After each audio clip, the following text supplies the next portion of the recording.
What's up, YouTubers? Johnny DIY here. Today I'm going to be showing you guys how to change and flush Honda coolant. A complete Honda cooling system service and fluid change. This is going to be an example on a Honda CR-V, but it'll be the same thing for a Civic, Accord, Pilot, Fit, any Honda that you have. If you guys are new to my channel, please do me a favor and click the subscribe and the notification bell so you can get all my new videos. Alright, let's get to this one. Okay, first thing we're going to do is we're going to go ahead and pull the car up onto ramps or pull it up on a driveway so that the front end is the highest point. That's going to help us get a little more room in there to access draining the radiator, as well as it's going to help us later when we need to get the bubbles out of the system. Okay, now make sure your emergency brake is on, and we're also going to make sure we chock the back wheels for safety. Okay, now if we come over here to our radiator cap, you're going to want to make sure the engine is cool, and we're going to go ahead and push down and twist it counterclockwise to remove that. It was a little bit warm just from moving it over here. You don't want to remove the cap when the engine is hot, or what it can do is burst out that fluid like it just did, just a tiny bit right there. But if the engine was really hot, it can spray all over and burn your face and body. So make sure, if you have to do it, like if you're overheating, put a big towel over it and remove it. Leave that off. Okay, now we're gonna wanna get a drain pan or bucket ready, and we're gonna go ahead and put it on the driver's side, and we're gonna come underneath. And if you look right here, there's a little cutout. And if we look underneath, there's a little black plastic petcock valve. It has like little wing nuts on the edges of it, and it's plastic, and we're going to go ahead and loosen that up. You should be able to do it by hand. Sometimes if it's been on a long time, it's a little tight, so just get yourself some pliers and you're going to gently break it loose. There we go. And we can get our bucket ready. And now this little valve, you don't have to take it out all the way. We just loosen it until the fluid starts to drain. Wear some gloves. Now we're just gonna let this drain until it's completely empty. While that's draining, we can come over here, and this is our reservoir or our expansion tank, and we can go ahead and remove that as well. We'll just go ahead and take the cap off. And now some older cars maybe have one small bolt holding this on, but this one's just held in by friction, and we can just pull it right out. It just slides into this channel right here on the side.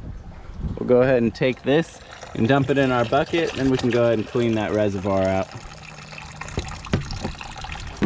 Now we can just go ahead and push that back in and make sure it slides into that groove right there.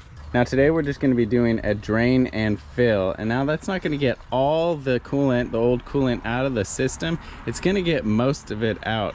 I'd say you'd want to do this method around every 2 to 3 years, or around 30,000 miles. If this is the first time doing it, you can wait until around 5 years, or I'd say 75 to 100,000 miles. Okay, now what kind of coolant are you going to want to refill it with?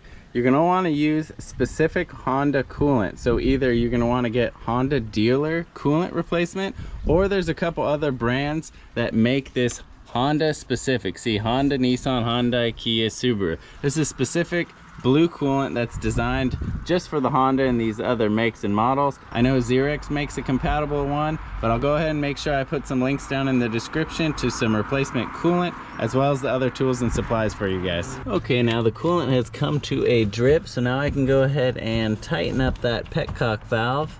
We'll go ahead and set this aside, the used coolant. Make sure you do take this to your local hazardous waste facility. Do not pour this down any drain or sewer. We're just gonna tighten that by hand. You don't need to use a wrench to tighten this, or the pliers. This may be colored white too, so they're either white or black. There we go. Okay, so we'll go ahead and put our funnel right in the radiator.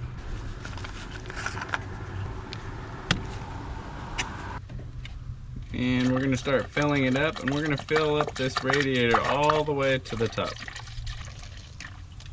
Now you'll probably need either 1 or 2 of these gallons depending on the vehicle. If you get 2, you'll be safe. You can always return 1 if you don't open it. Kind of have to do it slow or to overflow. Okay, so it's full now and I have a little left, so I'm going to go ahead and fill up the reservoir. I'm out before that, so you're definitely going to need 2 on this car. Okay, well, it's kind of hard to see on this vehicle, but on the side there's a little max and min line on the reservoir. Just fill it up to the max line.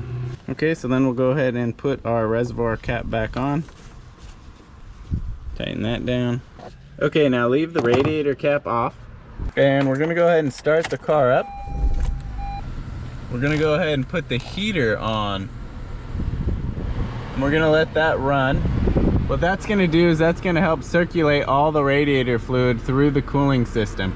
You're also gonna wanna keep an eye on your temperature gauge and make sure that it doesn't overheat, because what can happen is you can get an air pocket in the system and it'll overheat really quick. So you just want to keep an eye on that temperature gauge. And what's going to happen is the radiator is going to suck that coolant down and it's going to get low. So what we're going to do is, as that goes down, we're going to refill it.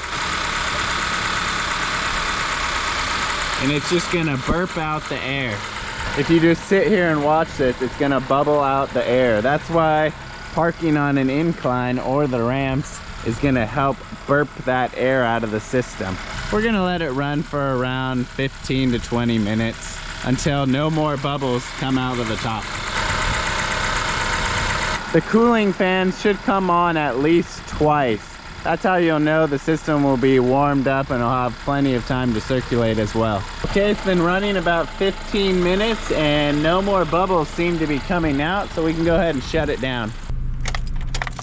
Okay, now we just need to put our radiator cap on. Make sure that's nice and secure. And you're gonna wanna go ahead and keep an eye on your radiator and overflow reservoir for, I'd say, around a week, just to make sure you keep it topped up and full.